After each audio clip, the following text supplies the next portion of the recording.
Good morning, you guys. We are officially at the Monrovia facility, their growing facility. They've invited me down here. I feel so special. They are letting me come tour their entire growing facility. There's a whole bunch of us here. I'm going to introduce you guys to a few of them. But at first, we're going to check out this section because they've brought like a whole bunch of stuff up here for us to check out and see firsthand. And you guys, I'm in heaven. It is so beautiful here. You can see there's the group right over there. It's such a nice day. It's so beautiful here.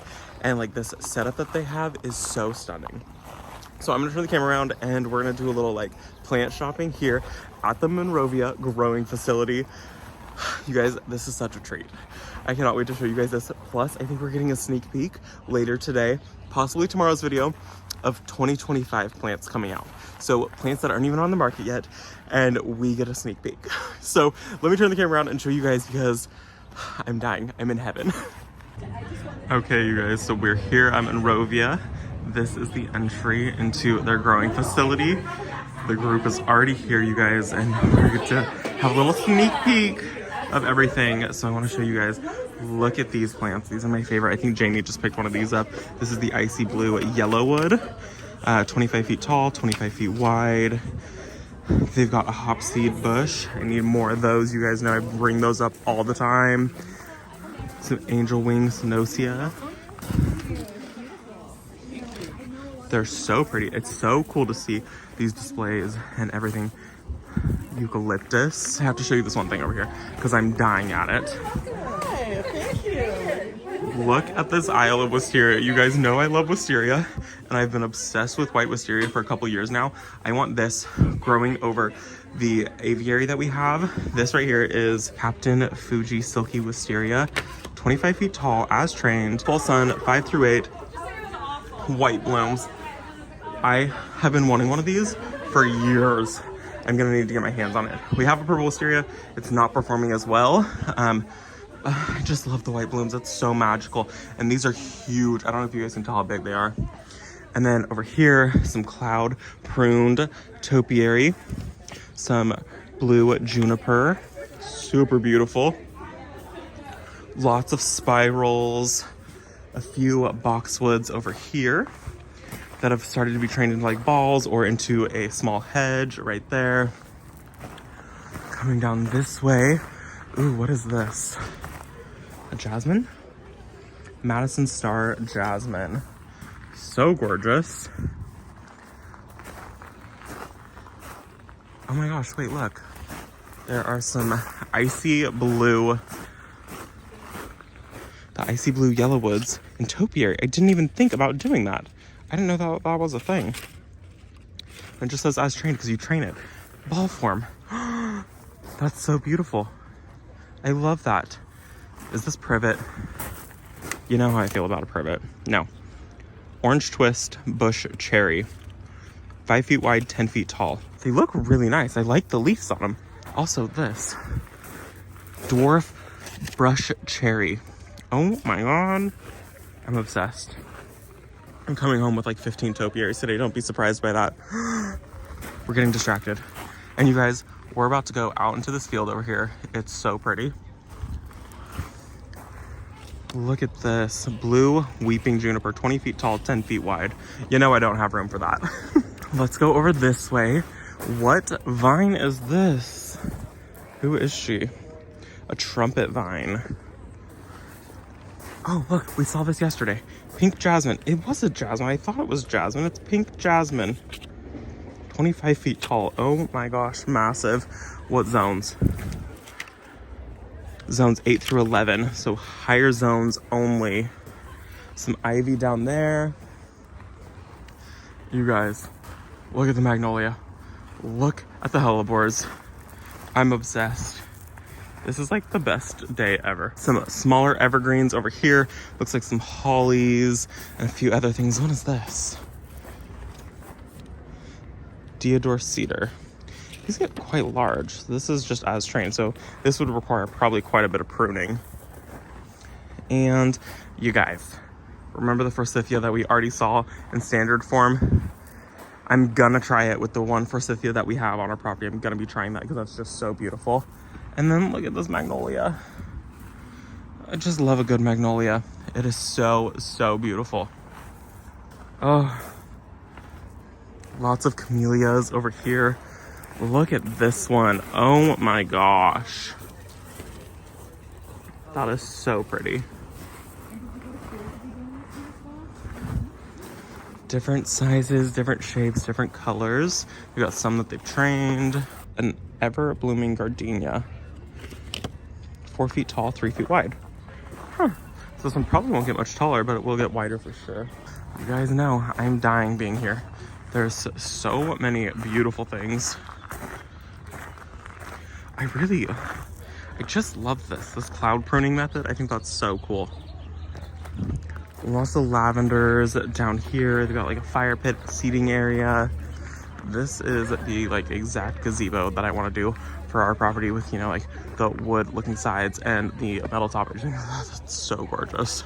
For a hedge, mint julep juniper. 6 feet tall, 8 feet wide. Instant hedge. I need 12. And then this last little area that we're gonna go over really quickly. Look, the little Ollie dwarf olive. I love this tree so much. And these are huge standards right here. And then some more magnolias, and then a ton of azaleas, and then just some really big evergreens. All right, you guys, we're gonna head out onto a trolley to go check out the rest of the field now. This is crazy. This is like a dream come true. I get to go toward the Monrovia growing facility. I'm so excited to take you guys along with me. Let's get going. Okay, here's our trolley. Here we go. We're all loading up to go get a tour of this massive growing facility, and I cannot wait to show you guys.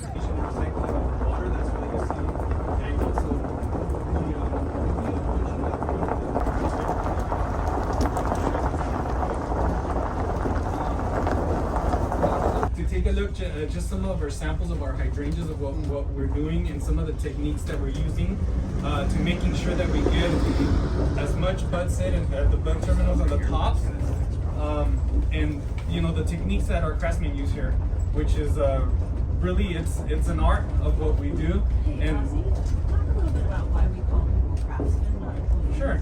So here at the nursery, we call our employees craftsmen. To us, they're craftsmen because the use of our hands and the skill and technique that our craftsmen do in producing a high quality plant.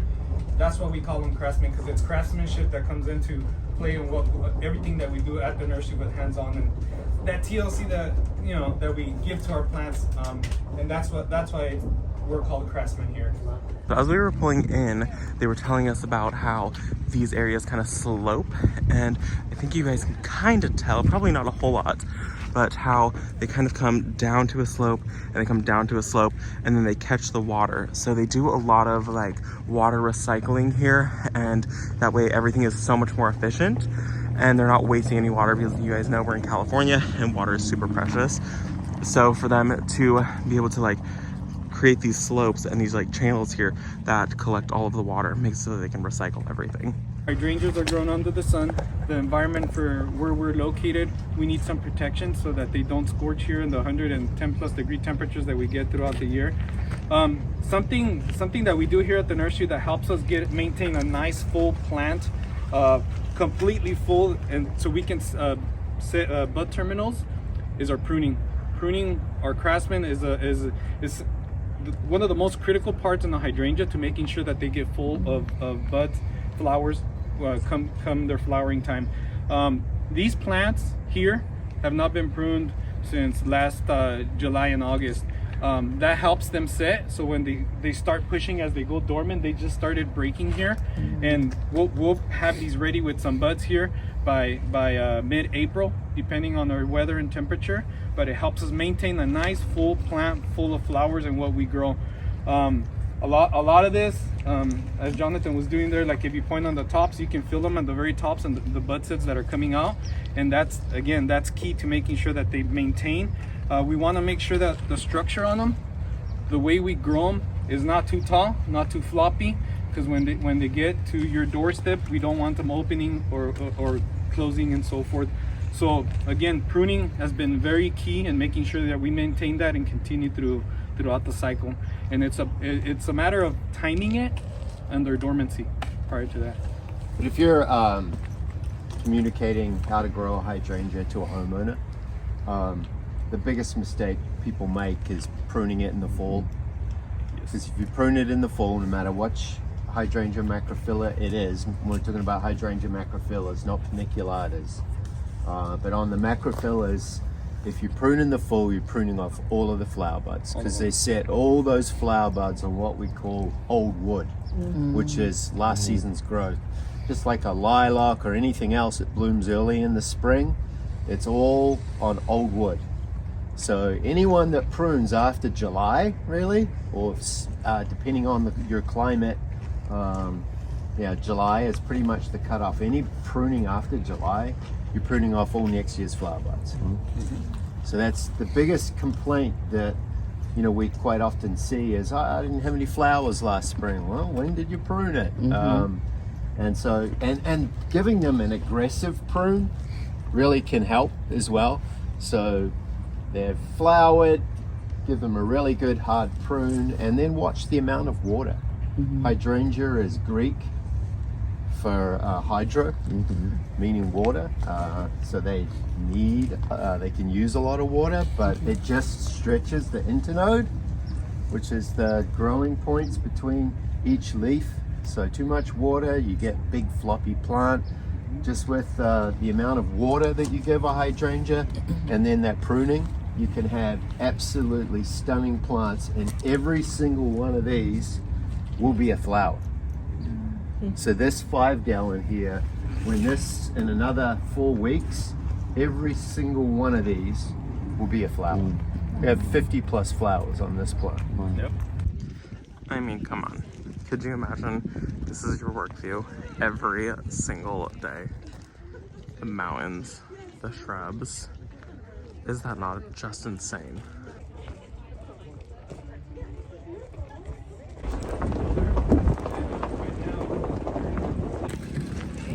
Oh my god. Look at these little robots.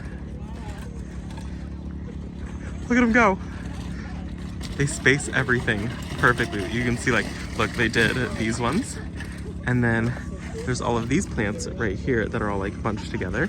And then they come along and they just space it perfectly.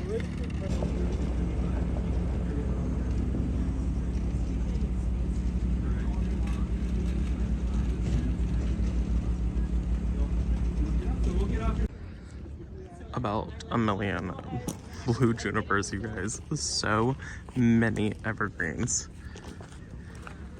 And it just goes on. And this whole side over here is like sedums. And it goes all the way back too. I mean, look at the view though. Could you guys imagine working here every single day? Look at this cute little tunnel of the fish bones. It's so big, so many of them. And then we're gonna come down this way, and this is all of their succulents and like water-wise stuff. This is so massive. So many succulents, you guys. I mean, it just goes on and on. And then they were telling us that they do shipping, and you can see this is an order that has been pulled. And so they're going to ship it out from right there, those docks, and they go all across the United States. And look at all of the angel wing senecio.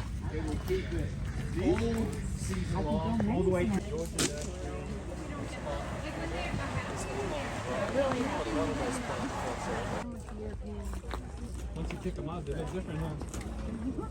Yeah, it looks. The display is just beautiful. Drop this off to my job. Tray up, do it by hand.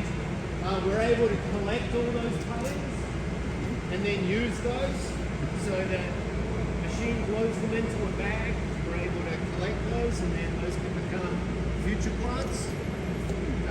And we get, anytime you prune like this, you get more branching. So you get a better plant. So what they're doing here is this machine that's here runs over the plants here, and it'll do all of these cuttings, and all of the cuttings get put into that bag. You're gonna see in just a second, it's gonna get really loud, but it's gonna make all those cuttings, we're gonna collect them, and then those cuttings will make new plants.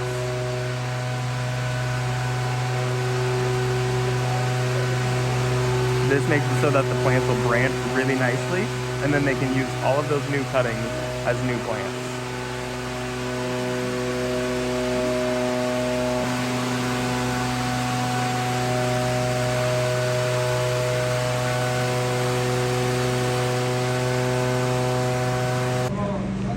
So you can see it took all of those cuttings, it trimmed it down kind of like a hedge, and then all those cuttings went into that bag, and they're just going to take all of those cuttings and those are all going to become the new plants. So this is how they all start out.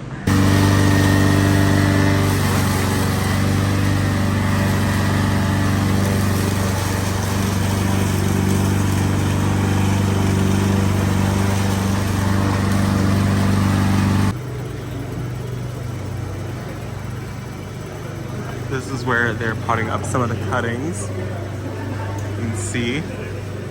So then they have a conveyor belt, and these ladies are taking the cuttings, putting them in the soil, put it on the conveyor belt, and then it's got a new flat. And then these flats go out there to be able to grow on. This is our propagation team right here. They're the ones overseeing the operations here at this side of the nursery. This is Nestor, our assistant propagator, Anna, our propagator, and Hannah in charge of our cuttings and everything here in this area. And then we have Trino that helps us with the pre-assembly of the pruning, everything else that goes to getting everything out to the canning line. We have tremendous amount of experience really quick here. He's been with the company 40 years. He was one of the pioneers that came from Southern California. So Anna has been with the company 44 years in the industry. in the industry. Wow. And then Nestor. I've been here for 10 years this year. 10 years. Just a youngster. And then Hannah, up and coming right now. Getting, right Hannah? You got a year and a half now. So very exciting. This is the team that makes it happen, from the baby plants going on to the products that you're seeing, like on the lavenders and everything else, on some of the succulents and drought tolerance and all that stuff. We have a group of outside cutting collectors, so they go to. Can you guys hear her? Okay. Yeah. They go to all the plants that you see in the field, and they basically prune them to collect cuttings. They also take cuttings from the plants in the banks, anything in the landscape, and then they bring them here, and we have a refrigerator over there that we put bags of the cuttings in, and then our team in here, they clean the plant and they prepare it to be stuffed. So they'll dip it in a rooting hormone, and then put it in the soil, and then our team takes it out to the mist area, and then that's where Trino's team takes care of it from there. In a day, we can produce anywhere from 20 to 40,000 units, depending on the amount of cuttings stuff per unit. And the cuttings is what Jonathan was mentioning. It's what they're pruning. It's the direct cutting into the little baby pot that are out there. So many cuttings. This is crazy.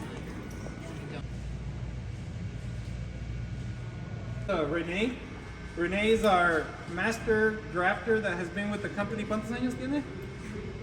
53 years with the company in grafting. So he's a master at this. He's been grafting since when the nursery was located down in Southern California in the city of Azusa, and he's brought his expertise and teaching the team here along with Nestor, Trino, Hannah, and everybody else, and he's going to show us some samples of what he does and how the grafting occurs. And again, what better person to show us than him that has done it for such a long time. So. This is a juniper skyrocket that's been with us for about 2 years and a half. This year in December, January, it'll be grafted. So this product is actually this, what you guys see here. So it takes anywhere from 2 to 2.5 years, so it could become a sellable product, which is our Pronana. And our Pronana, we haven't had it in a couple of years, but this year we took very good care of it and tried some different methods. So we're actually gonna have some Pronana this year. And here's Don Rene. He's been, how Ozzy said, 53 years young with our company. He was 25 years in Azusa. He's 28 years here this month. He actually turns 53 with the nursery this month. So he's gonna show us a little technique right now of how he grafts his junipers. If you want to explain to him what Yeah, so right now we're gonna do a side graft. So this is gonna be a patio tree. So right now he's cutting the understock so he could put the scion. And the scion has to coincide with our understock.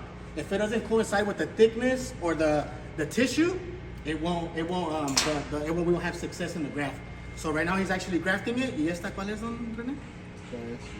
This is our tall house weeping. Tollison's weeping. So we usually have a pretty good take on those. The ones that we've been struggling recently, but this year we should have them, are our pronanas. And then dwarf Junipers, yes, but a patio. And as you know, Procurment's Nana is a spreader, low grower. We can make it into a patio trees. That's what he's talking about on the graft. So yeah, the reason for the grafting is that we wouldn't be able to get it to grow Upright. Yeah, so that's how we create a patio tree. Here we find the leader, which will be this big one in the middle, and we cut out all the suckers, clean it up into the last 3 inches, and then from here we'll keep growing it, and then we'll end up with the potters like this at the end of the year. But You don't cut it off until the graft is taken. yes, correct. So we actually have a little demonstration. So this is on René. He already grafted this one. So we have 2 grafts, and the reason we do 2 grafts is to get a better yield. Just in case one doesn't stick, the other one will. And in our pronanas this year, we actually did 3. So we talk about craftsmanship. This is what we talk about. It's, you know, working with our hands, looking for ways to making sure that we have a high quality improvement on our plants. And grafting, this is a perfect example. We went from 2, we got a better quality plant, and we're able to have a nice full plant for. The reason for doing that on a magnolia is Bracken's Brown doesn't create good roots. It's a great variety, but rooting it on its own, which you can do, we lose a lot because it doesn't root very well, which is also not good for a homeowner. Whereas straight grandiflora is a huge tree, but when we put it on a Bracken's Brown, you get the benefit of the understock with the hybrid, whether it be Bracken's Brown or Teddy Bear, some of the other varieties we grow, they're all grafted. We're talking about whether it's better to grow from seed or grafting. The reason that we do both, we grow from seed and we graft them. The reason we grow from seed is because we use our Medica Persea Zutano, which is less susceptible to root rot and pests. Okay. So that's our understock. And then from there, we'll go grab our scion from our supplier of seed, or we actually have some in our banks too. And then from there, we'll graft Lamb Haas, Fuerte, Surprise. So from there, it'll be less susceptible to root rot and to pests. That's the reason why we do it from seed and we graft. And this is our end product. This is free for you, no? Yeah, so this is our end product right here, avocados. More difficult to graft. Yes, we do. Banana, blue. But this year we're actually using a thicker understock, and we're working more with plant protection so they can help us. We have 3 full-time grafters, and then we have 1 part-time that comes from the seed to go help over there, since we minimize our replug in the seed too. So we don't just stay in our area and see what we can do. We actually go help out in other areas. Here's the So for grafting, you have to use your hand. yes. Oh, yes. No. It's very tedious. Yeah, but we do our due diligence too, and you know, we're trying to better ourselves in anything that we can. And then for your grafts, are you doing all side grafts or are they all different? Yeah, we depending on the have variety? side grafts, bud grafts, and son los únicos dos que hacemos, ¿verdad? Sí, side and bud, ¿verdad?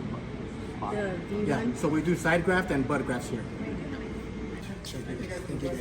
So this is 1 year, they plant it, and then the next year it grows and it gets this big, and then they're gonna come through and they're gonna do a graft, and they said that they'll do 2 to 3 grafts per plant, and so they're keeping the root stock of the original one right here, the Skyrocket Juniper, and so this is the Skyrocket Juniper, and then they're grafting another plant to the very top to make it so it's a patio tree. So you can see here, this is a graft that is like starting to heal and it's almost healed up. So what is this? This is a gardenia called First Love, and it's grafted onto a different rootstock. And then this is First Love that they've grafted onto this. You can see this is one here that's probably a little bit fresher. So that's how they graft. And you can see, like, you know, they're wrapping it in the saran wrap to keep it nice and moist in there. It's actually a tape that they're doing. Occasionally here, especially now, you start seeing wildlife also. We talked about a little bit about geese. You start seeing, I mean, just a combination. And as we go up here, you'll be able to see. And we have 2 areas. I mentioned the St. John's River as well. where we get some of our fresh water from the snowmelt coming down from the mountains that we, in combination with what we recycle, that's where we get our water source from. Oh, there's some geese right there. Wow. They love it. I mean, they're always, every year they come in here, migrate, and then we get them year. So here, this specific reservoir is the one that holds 22 plus million gallons of water, and it's about the same size as the one that we have on our east side of the nursery. That's the water that we're talking from some of the areas inside of our greenhouses that we might be watering, where the elements of our weather outside doesn't allow for water to go in, so that's where we water, and that's where that water comes into our canals that we have throughout the nursery. So what we'll do is, right now, we're going to also be, just let me see if you guys want to take a look at the beautiful sierras. And As training the leader, making sure we've got a straight trunk, and we've got a really nice leader, because we want them to turn into. it's not making a 2-ball poodle, 3-ball poodle. It's not down.